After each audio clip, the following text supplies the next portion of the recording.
this video we'll be reading some more. My name is Leon. This is second to last part, chapters 47 to 49. Let's get started. Chapter 37. It's Tufty and Mr. Devlin. They shine their torches inside, all over like searchlights, and then the beams line on him. Fucking hell, says Tufty. What are you doing, Star? Ah, him, says Mr. Devlin. Tufty holds him by the upper arm, pulls him up onto his feet. What are you doing in here? Leon looks away from the harsh light. He can see that his rucksack has burst open and Mr. Devlin's baby head has fallen out. It sits on the floor looking out at Mr. Devlin like he's alive. Mr. Devlin picks it up, holds the gangster's out. You took him, he says. When did you take him? Why? Tufty is still holding Leon's arm. He's my son, shouts Mr. Devlin. You stole him. He is all I have. What are you doing, Star? You don't do them things. You don't take other people's things, man. Mr. Devlin has the head cradled in his arms like the rest of the baby is still attached. How would you like if someone took something from you, he says. Something precious. One of your toys. Yeah, says Tufty. Come on, tell the man you're sorry. Leon looks at Tufty and Mr. Devlin. Their faces look strange in the torchlight. They are devils. They are social workers and doctors and girls' boyfriends, and his dad when he went to prison, and the teachers at school that make him catch up, and the owner of the sweet shop, and the man in the sports car, and Tina and her boyfriend, and Earring with his pen, and fat policemen that trample on flowers, and crazy horse, and Sue's mouth full of cake, and dead Castro. Every face he has ever seen starts crowding onto the shed. He can hear them briefing, speaking about what they will do with him in the long term and the short term, making scratching sounds at paper and whispering about how to get rid of him so they can get a dog. Leon pulls away from Tufty. He bends down, picks up his rucksack, and fits his arms around through the straps. Tufty stands in the doorway. Come, Star, tell the man you're sorry and I'll take you home. I'm not sorry, he says. He tries to push past Tufty. What? Says Mr. Devlin. What did you say? Do you realize what this means to me? My son is dead. Dead, do you hear me? He died when he was younger than you are now. How dare you say, alright, says Tufty. Leave him. He don't look right. Leave him. Come, let's go. But Mr. Devlin grabs Leon's arm and pulls him backwards. You're not going anywhere without giving me an apology. Leave him, says Tufty. You can't see it's late? What's he doing out so late? Where's your clothes? But Mr. Devlin isn't listening. You have to have respect for other people's things. He is mine, not yours.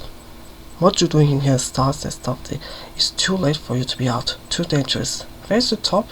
Get dressed. I'll take you home. Leon feels his teeth sharpening themselves against each other. He can hear the soaring in his temples, the grinding in his ears. I don't care, he says. Both men speak together. What? I don't care, repeats Leon. But you can't say that, says Tufty. I don't care, he screams. No one cares. Alright. But Leon hasn't finished. He screws his fingers into tight fists and shoves his hand in the air like black powder. No one cares about me. No one cares about my brother. I've got a baby as well. He's my baby. He's a real baby, not a wooden baby. But no one cares about that. I can't see him. I keep asking and asking, but you only care about yourself. Everyone steals things from me. Mr. Devlin shines his torch over distantly, and the whole shed becomes bright. Leon knows they can see the tears on his face, and he knows they will think he's behaved like a girl, but they're wrong as usual.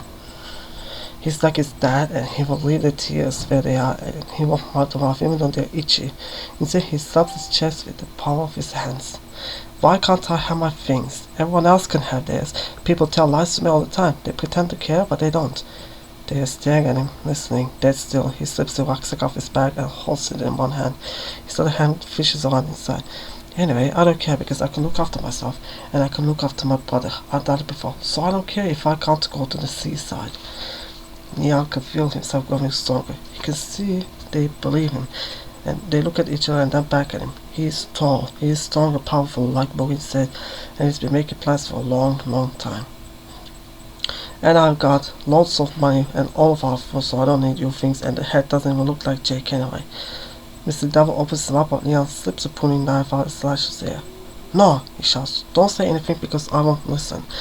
No one listens to me, so I won't listen to them. It's about time everyone realizes what they are dealing with. It's nice to see that two grown-up men can be scared. The knife feels slick and heavy in his hand. He can see Mr. Devil and Tufty stiffen because they're scared.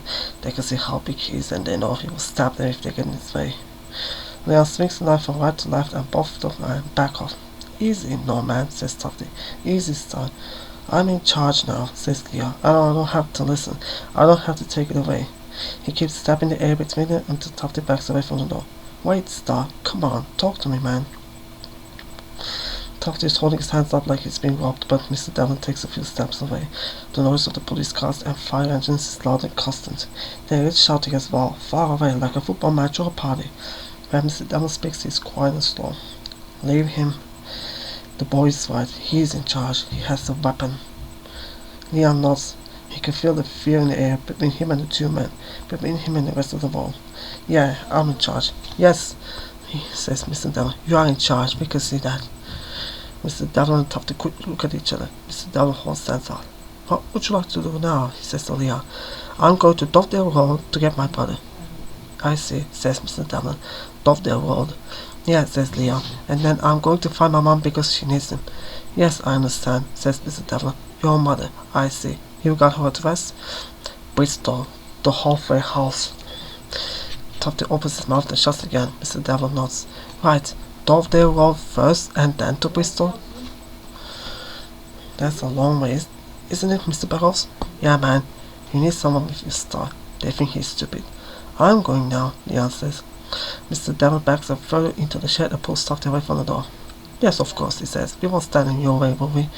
Tufty's frowning. But first, continues Mr. Devlin, perhaps you should put your clothes on. Or maybe you would like something to eat or drink. Dovedale Road is a long way. No, says Leon. He pours the knife at both of them and opens the door with his foot. Leon has seen this plenty of times on the Dukes of Hazzard. If you want to get away, you have to keep your weapon on the enemy at all times. They could rush you. They could have their own weapons hidden in their sock. They might have reinforcements. All the time, you hold the weapon on strong in your hand. Keep eye contact. Be brave. But they don't move. They stand together at the back of the shed. Leon's in control now. Nobody else. The door is open. He steps out backwards with his knife in the air. He watches them for a few seconds and then he runs. He hears them after him. He hears them scuttling behind him on the path, the torch being spouting all over the place, so Leon sticks to the bushes that led around to ultimate.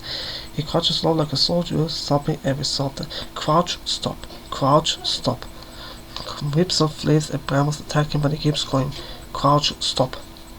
You can hear them shouting at each other, chasing him. Angry because of the stolen knife and the baby's head because he wouldn't say sorry. Mr. Devlin doesn't like him anymore. Crouch, stop. Star, come out. Come on, it's not safe. Tufty knows he still thinks wants to take him back to Maureen and Sylvia, but they don't want him either. They want a new dog that's no trouble, a well-behaved little mutt.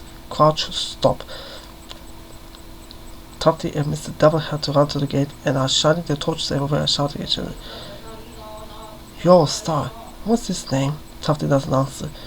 Christ, you don't know his name? Says Mr. Devlin. Danny? No. Ian? No. Leo? Something like that. Christ, says Mr. Devlin. You were the one sitting in the shed with the child. Don't say nothing to me about it. I just showed him a few things with some seeds. He liked you. Mr. Devlin starts shouting. Hello. Hello. Boy.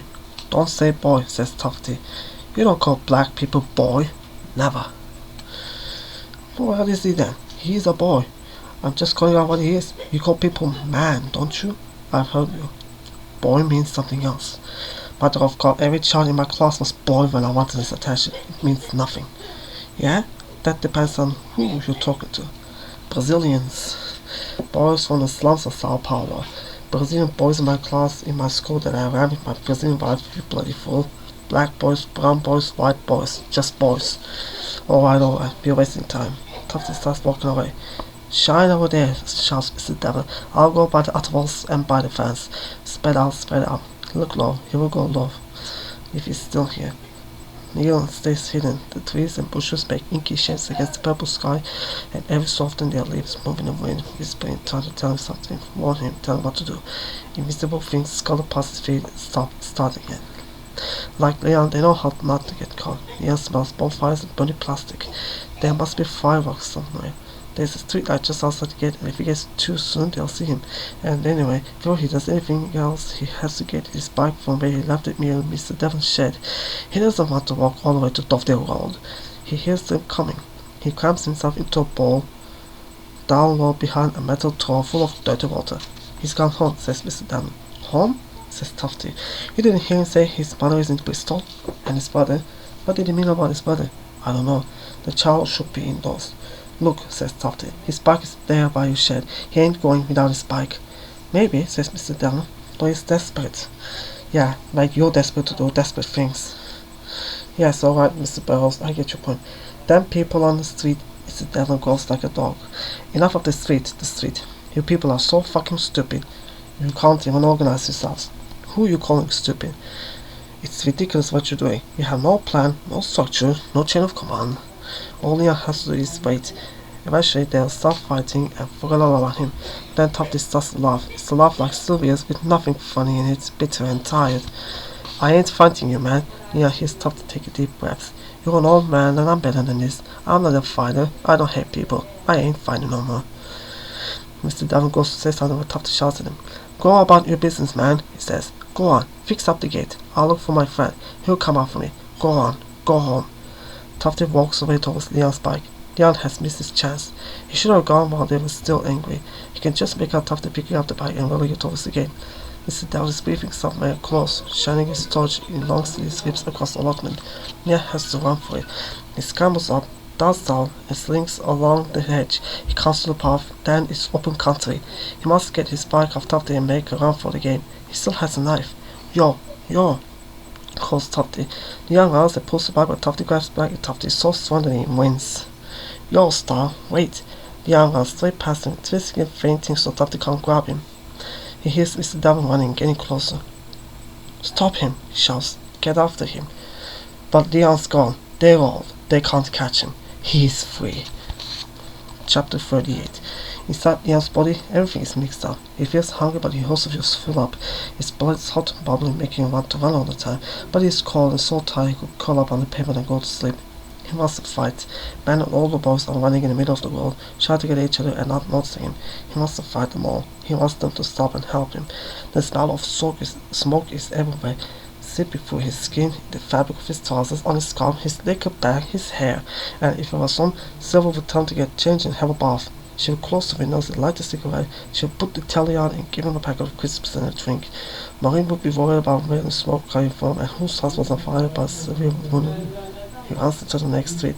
How far is Dovedale Road? What bus is it? How much is it? He stops in front of a shop and takes his map out of his rucksack. It's solid green red and he pulls it rips in half. Another pop has smashed in his rucksack. His map is ruined. His breath comes in short bursts in time with the thumping of his heart suddenly sharp.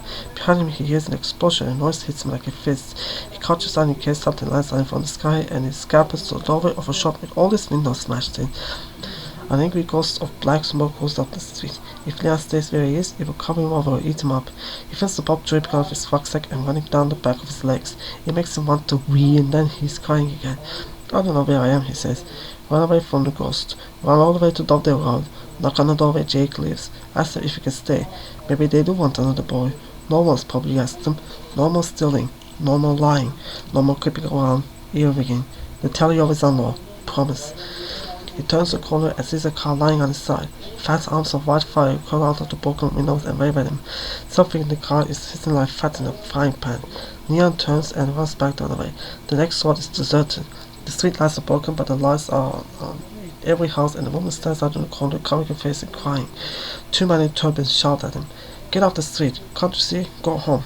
No, come with us. Over here. Leon takes a few steps towards him. I'm lost, he says. Take him inside. Get him off the street. Leon backs away. Dovedale Road, he shouts. Don't run away, they say, but Leon is too quick. He dashes down an alley, kicking bottles and breaks out of the way. He needs to get back to the allotment and get his bike. He can cycle all the way to Dovedale Road. He's strong. He can do it. The alley goes on and on forever, and right at the end there is a bright light. He runs towards it, stumbling and banging against the brick wall. He can't hear himself breathing, a voice keeps coming out of his mouth, even though there is no one to hear.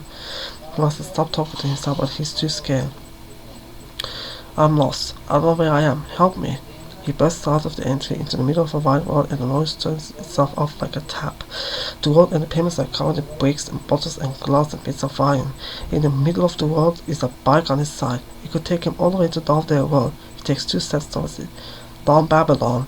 Something whizzes over his head, and when it smashes, it explodes into a puddle of fire. The flames jumping high off the street. Leon turns and runs, and then he sees them. Crowds and crowds of black men at the end of the street, surging forward and back like one wild lion about to pounce.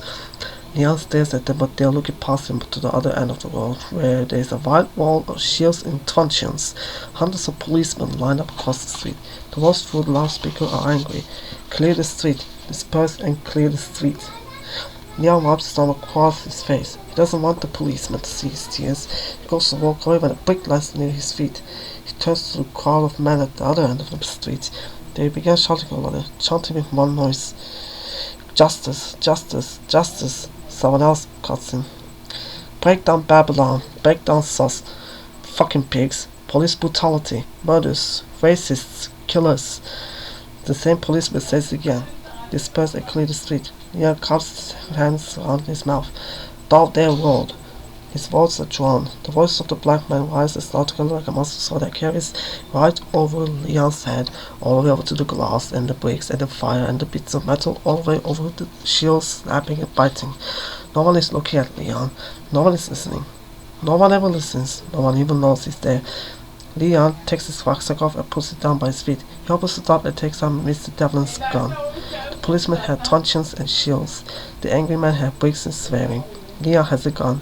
He holds it out towards the police. He turns and points at the black man. Everything goes quiet. Leon stands tall and raises his head. Hey, he shouts. The loudspeaker screams.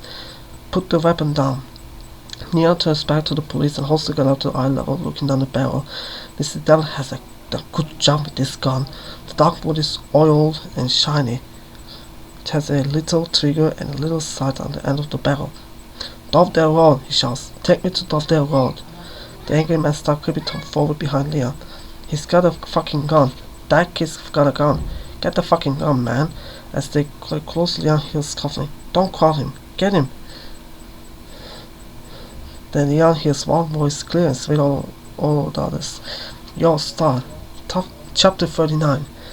Tufty. It's Tufty, waving with both arms. Star. Leon raises the gun to wave and everyone drops to the floor. Some scatter off to the side to the dark houses, shops with broken windows. The police crouch down behind their shields. Then Mr. Devlin runs out into the middle of the road. He's waving at the police and the crowd. It's wooden, he shouts. It's not real, it's wooden. He's turning round and round, waving, and all the time coming closer and closer to Leon. He holds his hand out for the gun. Good boy, he says. Give me the gun. Give it to me. Put it down. Leon backs away. He picks up his rucksack and backs away. Give me the gun. You don't understand. Give it to me. He makes a quick and sudden move for Leon and grabs his arm. A bottle smashes at Leon's feet. Another bottle and brick fly over. Something hits Mr. Devlin in the head. Leon sees him stagger. Pig, shouts the guard. He's a pig. The bottles come hard and fast, smashing on the ground, shards of glass splintering everywhere. A stone hits Leon on his leg. Something scratches past his back. He cries out. Run, says Mr. Devlin, the blood on his forehead trickling down into his eye. Then something hits him on his shoulder. He cries out and falls down. Run, boy, he says and pushes Leon away. Under his feet, Leon feels the thunder of the policeman's boots. They stamp towards him, crouching behind their shields, and all the angry men run forward, cheering and shouting, their feet apart. Tufty grabs Mr. Devlin by the arm. Get up, man! But Mr. Devlin is swaying and won't move. Help me, Star, shouts Tufty. We got to move, quick! But they can't get Mr. Devlin up, and there are people screaming, rushing past them from both sides. Tufty shields Mr. Devlin with his back, but all Mr. Devlin does is more, and there's blood running off his face now, onto his green jacket. Help me, shouts Tufty. Get his arm. Leon throws the gun down and grabs Mr. Devlin under his arm. He pulls and pulls, but Mr. Devlin is very heavy and isn't even helping. Tufty puts both arms around Mr. Devlin and holds him to his feet. Get up, man! People everywhere are tripping, barging into them. Mr. Devlin falls again. Get up, Mr. Devlin, Leon shouts. You have to get up. He does try. Leon can see he's trying. He holds his hands out to Leon and Tufty, but the blood is in his eyes. Come on, says Leon and puts Mr. Devlin's arm over his shoulder. Tufty helps as well. Mr. Devlin scrambles up on his feet and Leon takes his head. This way, says Tufty. Over there. Walk, Mr. Devlin, says Leon. Tufty steers the back towards the alley. They push and shove. Shields clash into arms and heads and chests. It sounds like a battle. Tufty and Leon and Mr. Devlin claw their way. Find a space at the edge. See the alley. Quick! Then suddenly Tufty goes down. He makes a terrible noise when he falls, and when Leon turns on, he sees a policeman with a truncheon in the air. "You're fucking cool," he shouts. He bends over to Tufty and brings the truncheon down and down and down again on Tufty's back. Tufty whips on the floor, his arms up all over his face. The policeman beats Tufty so hard his helmet falls off and rolls away. "Leave him," shouts Leon. He pushes the policeman out of the way. "Leave him alone." The policeman stumbles and nearly falls away. As he gets up, he screams at Leon. "You little black bastard." He raises his truncheon and flexes his arm. He's panting, his mouth open in a horrible shape. Leon stands still and looks up at him. There is no one else. Mr. Devlin is lying in the alleyway. Tufty is lying on the ground. He might be dead. This is the time when there is really no one to look after him. The policeman blinks and a thin line of spit falls on his bottom lip. Leon holds his arms open. "We are not a warrior," he says. "We have dignity and worth." The policeman's mouth falls slackenless. His truncheon is in the air like he's raised his head as go to ask a question. Leon nods. "We've been growing things," he says. "Scarlet Emperors, that's what we do." The policeman stares at him. At the other end of the road there are people screaming and swearing, bellowing at one another, roaring like the fires in the bins, in the cars and in the shops. There are fire engines and ambulances joining in. There are people running past and people lying on the ground. But right now, in this place, there is no one else. It seems like Leon and the policeman look at each other for hours and hours, and Leon knows the policeman is scared. It's in his eyes. The policeman wants to say, "Can you help me?" So Leon says it for him. He walks over to the policeman's helmet, picks it up and holds it out. "Can you help me?"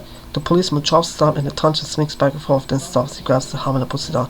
"Fuck off," he says. "Go on. Fuck off home and take your dad." The policeman turns, then runs back to the fighting crowd, his truncheon in the air. Leon has to make Tufty stand up. "Come on, Tufty, Mr. Devlin needs us." He pulls one of his arms and Tufty yells out. He pulls the other arm and turns Tufty over.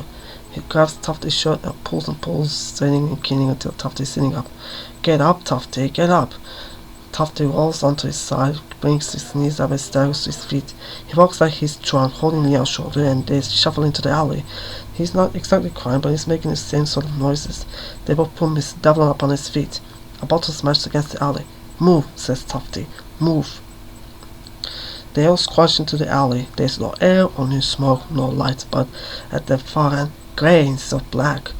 They stumble through, falling into one another. Leon feels his way brick by brick, scratches elbows on the wall, feels it cold and ripping on his skin. His feet turn on the slippery stones. Mr. Devlin's viral is bumping and shuffling, and Tufty leaning all the time on Leon's shoulder. They come out into the street, thick with silence. The burning car is smoking at one end. Mr. Devlin slumps on a low brick wall, and inside the house a curtain moves. Mr. Devlin's face is red with blood, and Tufty has blood running from his scalp. One eye is half closed. He holds his hand in both hands and speaks through his fingers. "Where are we? What street is this?" Leon points at the street sign. "Molten Street." "Molten Street, Molten Street," repeats Tufty. "We got to get off the street. Hurry." They both help Mr. Devlin up onto his feet and pull him along. He's muttering and groaning like he did in his shed, and Leon takes some. "Shall we call an ambulance, Tufty?" "No," says Mr. Devlin. "No, I'm alright." Tufty squints at him through his good eye. "Neither of us are alright, man." They walk and turn the corner again, and Leon knows where he is. "That's College Wall," he says. Tufty grunts. He swaps his arm that's carrying Mr. Devlin and carries on. "Are they there?" He points down the hill where Sylvia lives. "There," he says. "Right there."